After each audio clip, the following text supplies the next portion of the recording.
Rachel J here. So today, splatter brushes. That's my video today. I do water marbling for paper for my tiny books, and I wanted some splatter brushes. Now I bought this one. It was in the neighborhood of $6 off Amazon. Prices fluctuate from time to time, so you may get them cheaper, they may be more expensive, but $6 a pop is still spendy.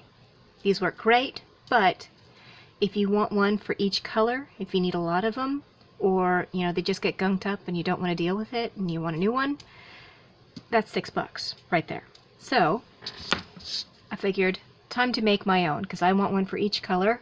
I want to be able to cycle through fast. I can't afford to spend time washing this between each color. It's just not going to work. So what I did is I bought a kapush block. I pried the bristle base out of it, got rid of the wood holder, and just salvaged bristles from this. Now this was used, I got this from Value Village for about $11 with tax, because our tax is almost 10% here. And you can see there's a lot of bent and kinked up bristles. When you pull those out, if they're bendy or kinky, just toss them. It's not worth your time to try and salvage every bristle. Just pull out the good ones. This is probably, what, 2 by 3? And I have, ooh, goodness, 34 brushes out of this so far. And I'll probably get a few more out of it. Now, if this had been new and I hadn't had to throw away so many bent up bristles, and I have thrown away a lot, I probably could have gotten 50 brushes out of this 2 by 3 block.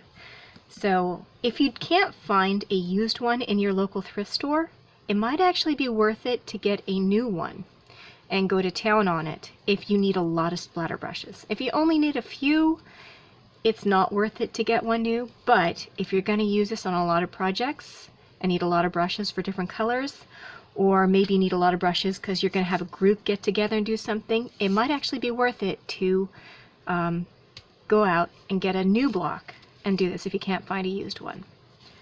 That being said, let's put this aside.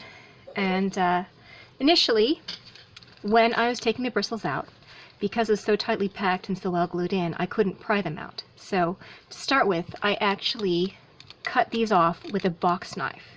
There's actually much more that I cut away, but that gave me a shorter bristle, and I just didn't like that. But once I got in a little bit, I was actually able to dig into the cut bristles with my pliers and pry some of those out. And once I did that, I was able to get at the longer ones until I reached a point where I was able to pry the rest of the block out. So you're doing it in small amounts at first, and then you kind of build up speed. Now once you have them out, you can pry them out a few at a time from the block when it's in here, or when you get it out, you can just pull them off, and they come off easily.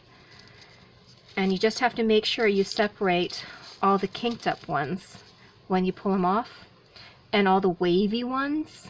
It's not worth it to try and straighten a wavy run, because it sticks out. So you get all these lying straight and you'll have that one sticking out that way. And that just doesn't work when you're trying to move at speed. You want straight brushes. So I've actually already pried out a bunch and we're ready to go. So I just show you how I put them together. I mean, you saw in the video what it looked like. Save that one. Now these zip ties, I bring these home from work. We get harnesses and we open up the harness and lay it out and attach it to a bracket plate and install it, and we just throw the zip ties away because we cut them off. Well, I cut them carefully, and I take this stubby zip tie home for projects because I don't care if it's ugly and no longer 12 inches long. It still works for my projects, so it's my way of reusing something. Pull them tight as you can manually. Unless you have a zip tie gun, then use the zip tie gun. Those are always nice, but who actually has those at home? Seriously? Turn these off, and I take a brûlée torch.